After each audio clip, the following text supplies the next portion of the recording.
Welcome. There we go. Welcome to this moment,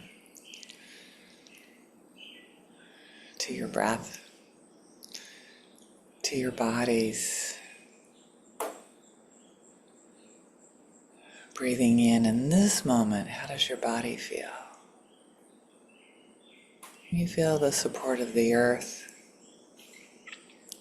the interconnection of your community, your inner and outer community.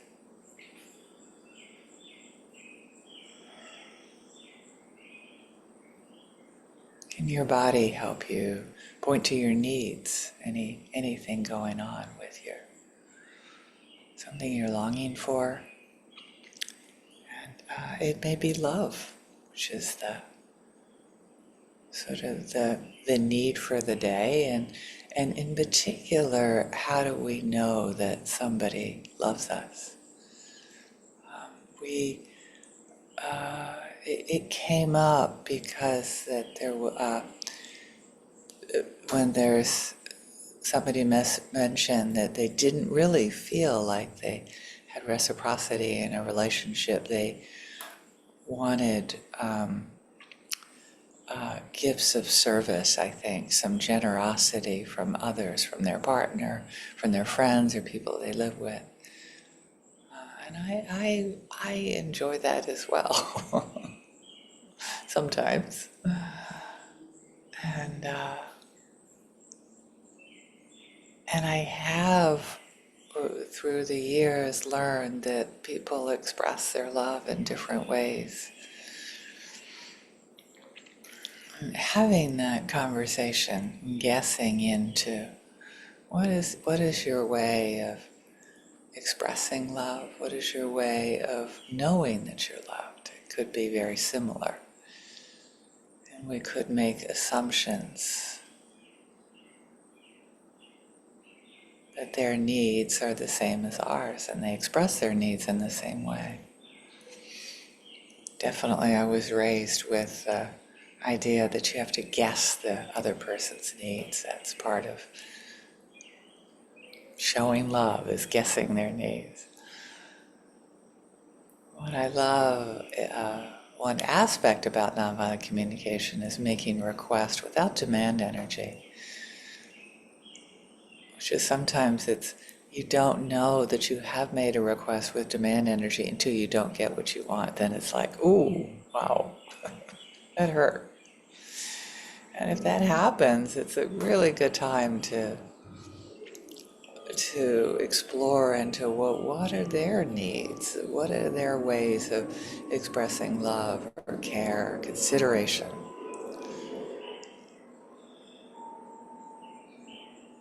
Having that conversation, or looking at what they do and what they respond to. If they are not people they get uncomfortable with having conversations. You love them or they're close to them, you can look and see if they ever give you a physical gift. There's people that the solidity of having something solid is quite comforting for them.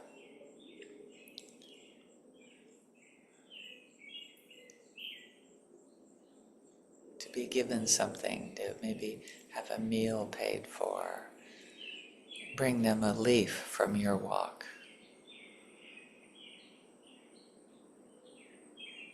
I went on a walk today and I found this leaf and I thought of you. So I brought it back for you.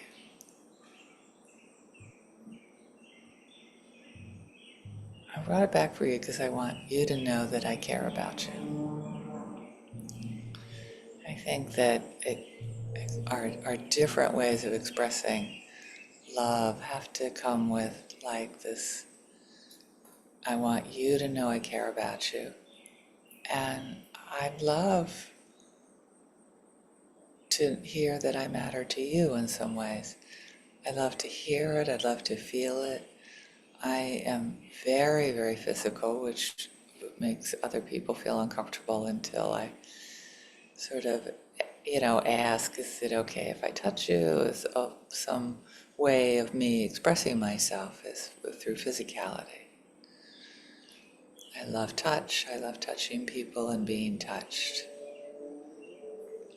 So giving people permission to, to come up and, touch my shoulder or ask for a hug, and just having that conversation with people is helpful.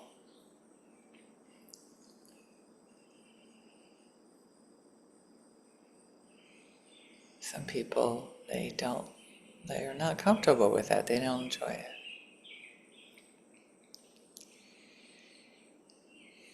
So look at what the needs are. Look at having a conversation around those needs.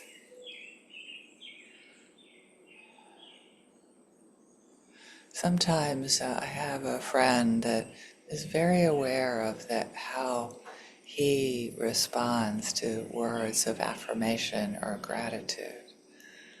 You can just see him light up.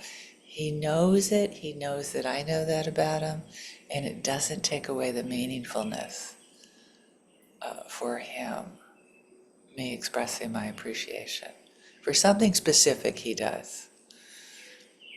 When you shared in that way, it met my need for having that expressed to the group in a different way, that I could do that in a way that's particular to you.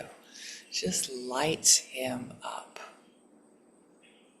And I want him to know that I care about him.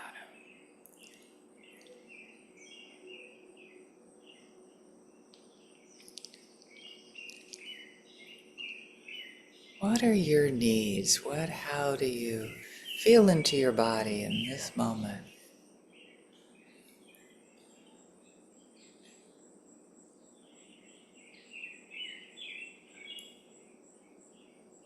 There's an example often used in nonviolent communication of, I want some time with you that just is that I'm the focus and not your telephone.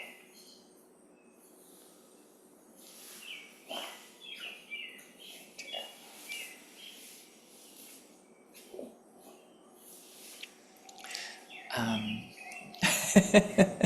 I like physical touch, but not by that spider. um, but yeah, to have that, to make it, I want to know that you love me. It's a very, very common request, but without anything attached to that.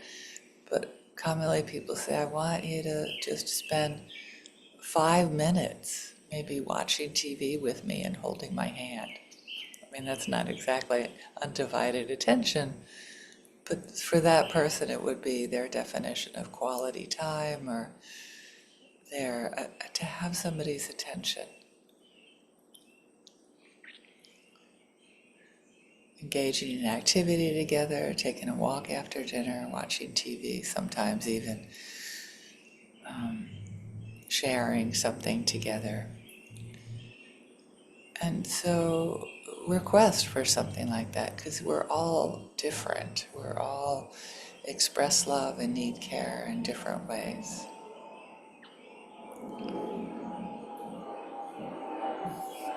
So with that, wish that for our loved ones, that they can find ways that they know that they're cared about, and explore that and make specific requests without demands, without attachment to, that's how I need for you to know that you love me. You don't have to give me gifts, but I would like some, if you are if you are of the type that you like gifts of service, maybe make a specific request of a gift of service, or just have that conversation.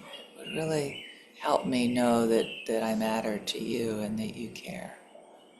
If you did this, and then brainstorm with them of what, to have people come up with that on their own is just not fair.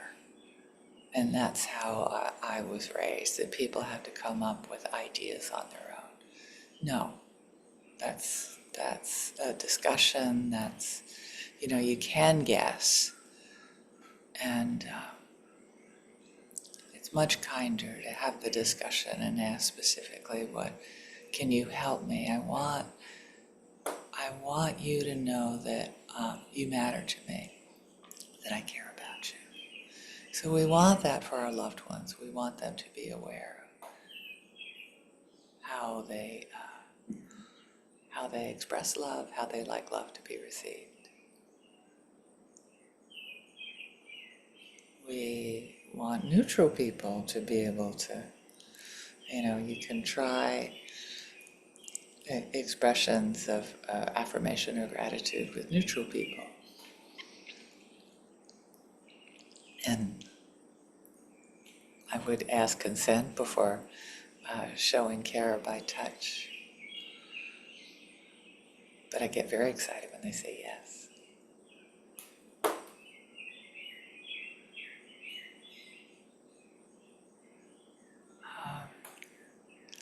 Neutral people, people that we're not crazy about, and that all beings in the world, may we all benefit by knowing our differences, our ways of being in the world, our honoring our differences, and may all beings benefit.